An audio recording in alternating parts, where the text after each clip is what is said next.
Channel के like कीजिए, subscribe कीजिए, शेयर कीजिए। भोलेनाथ के चरण में प्रणाम करती हूँ, मैया भवानी के चरण में प्रणाम करती हूँ, गणपति के चरण में प्रणाम करती हूँ, हम अपनी माता पिता के चरण में प्रणाम करती हूँ। मेरा प्रणाम स्वीकार हो प्रभु, मेरा प्रणाम स्वीकार हो। सभी देव देवी के चरण में प्रणाम करती हूँ, मेरा प्रणाम स्वीकार हो प्रभु, मेरा प्रणाम स्वीकार हो। एक किसी गांव में एक दोनों पति पत्नी खुशहाल जिंदगी रहा करते थे। दो खुशहाल जिंदगी रहा करते थे। भगवान भोले बाबा ने उसका एक लड़का दिया, बाकी कुछ ही समय के लिए उसका जीवन में खुशी आया, बाकी कुछ ही समय में उसका खुशी भी गम में बदल गया। वो बच्चे को था उसका लड़का, उसका मृत्यु हो गया। जब मृत्यु हो गया, दोनों पति पत्नी खूब रोया करता था, खूब रोता था। काम धंधा में उसका दोनों के पति पत्नी के मन नहीं लगता था। अपने बच्चे को वियोग में दोनों रोया करता था कि भगवान भोले बाबा जो मेरा दिए जो छीन लिए, मेरा बच्चा जो दिए जो छीन लिए। वैसे करते करते कुछ समय बीत गया। घर में जो काम धंधा नहीं कर रहा है तो खाने के लिए कुछ नहीं बेचा, बिजनेस सब खत्म हो गया।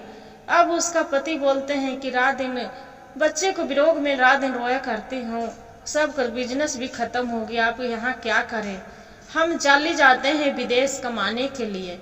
पत्नी बोलती है कि अजी आप तो चली जाएंगे बाहर कमाने के लिए, तो हम का घर में अकेले कैसे रह सकते हैं।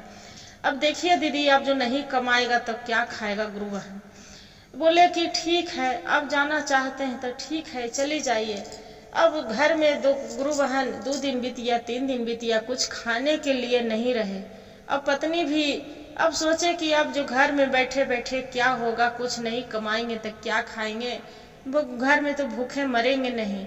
पेट ऐसा चंडाल है दीदी कि तो भूखा रह नहीं जाएगा। तब बेचारी काम ढूंढने के लिए घर से निकल गया। जो काम ढूंढने के लिए निकल गया, कोई काम नहीं देता है। तो वहां पर ही देख रहे हैं कि रास्ते में जा रहे हैं तो ईंटा जो बना रहे हैं, सब गुरु बहनन जो बना रहे हैं, तो बोले जो सेठ था ईंटा जब मिट्टी कटवा रहा था, तो बोले कि भैया ये ईंटा जो बना रहे हैं, मिट्टी काट रहे हैं, उसका हम भी कर सकते हैं काम। बोले कि हाँ हाँ क्यों नहीं, आप भी यहाँ करिए। आपको बच्चे है नहीं है कि नहीं, तक कि नहीं मेरे बच्चे नहीं है, जो बच्चा भगवान दिए थे जो ले लिए भोले बाबा ने।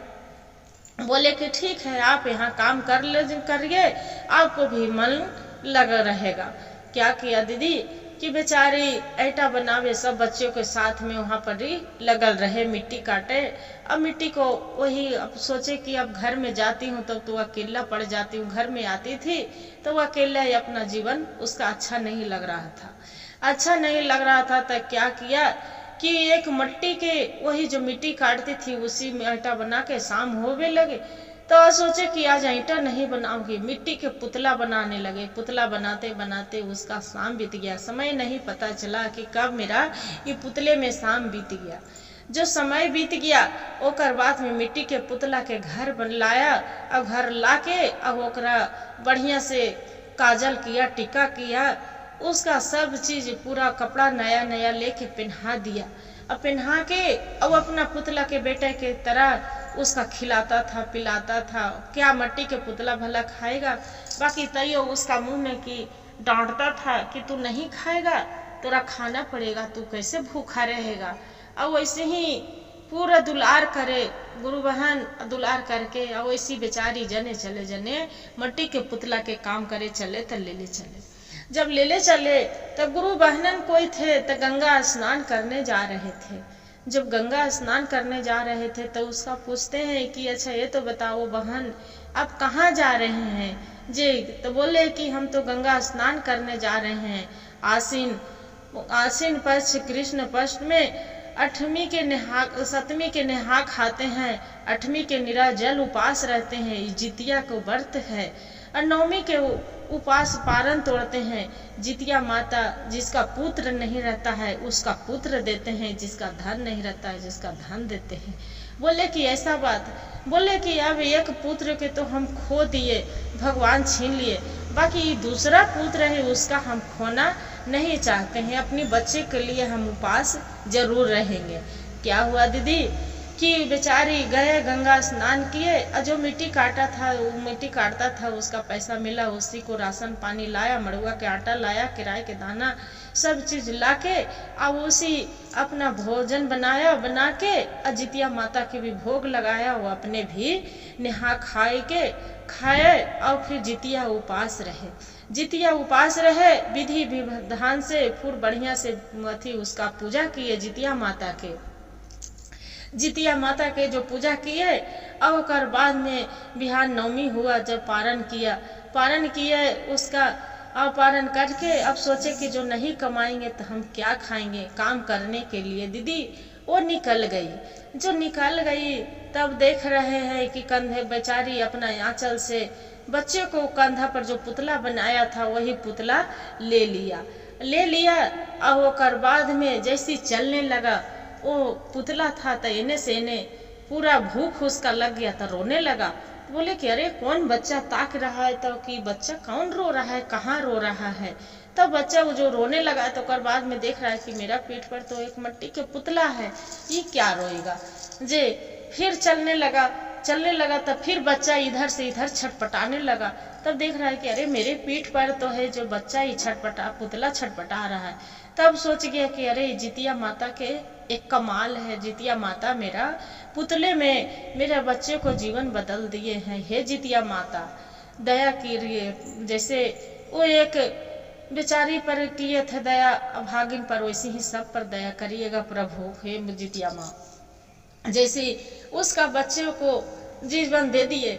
जितिया वो जो औरत थी अपना घर आए, उसका बढ़िया से बच्चे को दूध पिलाया, खिलाया पिलाया और खिला पिला के, और उसका पति नहीं आए थे तब बहुत गम में थी। तब सोचते थे कि हे भगवान मेरा बेटा तो मिल गया, भगवान दे दिए जितिया माता भोले बाबा, बाकी कम से कम मेरा पति आ जाते तो बहुत अच्छा था। इतना सुन के कहते और उसका पति भी रास्ते में सुने कि सब आके वो मोहल्ले वाले बोलते हैं कि आपका आ रहे हैं, आपको पति आ रहे हैं, आपको पति आ रहे हैं। बोले कि आप हंस रहे हैं, झूठ बोल रहे हैं। बोले नहीं, आपको जितिया माता विनती सुन रहे हैं, आ रहे हैं आपको पति। इतने में आते आते उसका रास्ते में एक कोई बूढ़ा भेटाया।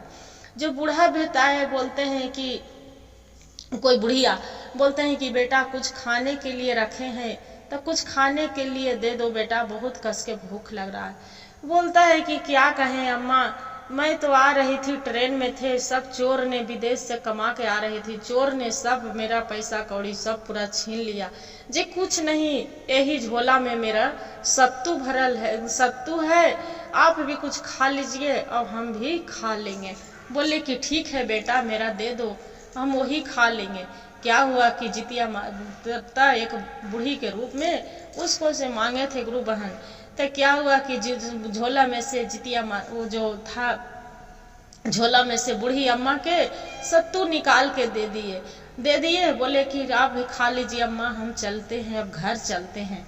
वहाँ से कहले ठीक है बेटा जाओ। घर आया, उसका पत्नी देखे तो बहुत खुश होए। बोले कि बड़ी कस के भूख लग रहा है, कुछ खाने के है तो दो ना।